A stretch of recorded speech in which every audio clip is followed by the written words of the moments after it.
So ladies and gentlemen, we have the Weebill 2 SE here.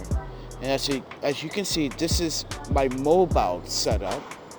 So take it with a grain of salt when I'm about to teach you about parameter settings. So if you like what you see, please do subscribe and please do hit the like button. It only takes a few seconds to do that. But let me show you my settings and how I set up my gimbal when I want to shoot cinematography video. So I go into parameters. Just go to motor settings, okay? And we're gonna go to custom.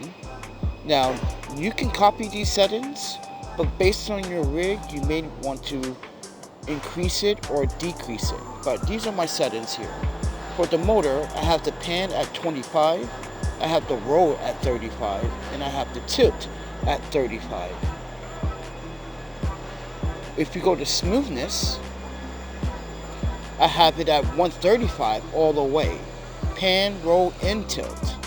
There's a reason why I have it at 135. I feel like it's just much smoother that way. And if you go to customs and the follow, now the pan is at 45, my roll is at 55, but my tilt is at 35. So, and then if you go into the joystick settings, yes, joystick is important too if you're going to use the joystick. Pan is at 25 sensitivity, 15 at the roll sensitivity, and 19 at the tilt sensitivity. Now, as I said before, you may want to change these settings based on your rig and your setup. And then we go to the deadband.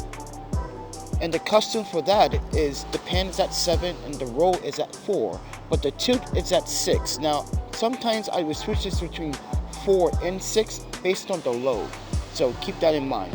But most of these settings, I feel that I like it the way it is, even with my cinema cameras or my DSLR cameras when I'm shooting, when Magic Lantern RAW. I just feel better with these settings. I feel that it's much smoother, it works better, and this is how I think you should go about this too.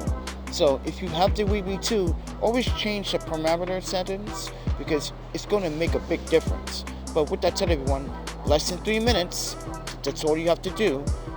With that said, everyone, please do subscribe, like, and share. You want to support the channel, everyone. But make sure you hit that subscribe button and make sure you hit the like button. It helps to grow with this channel, everyone. But with that said, eat sleep photography and set your parameters on your gimbal correctly. And I'll see you guys in the next one. See ya.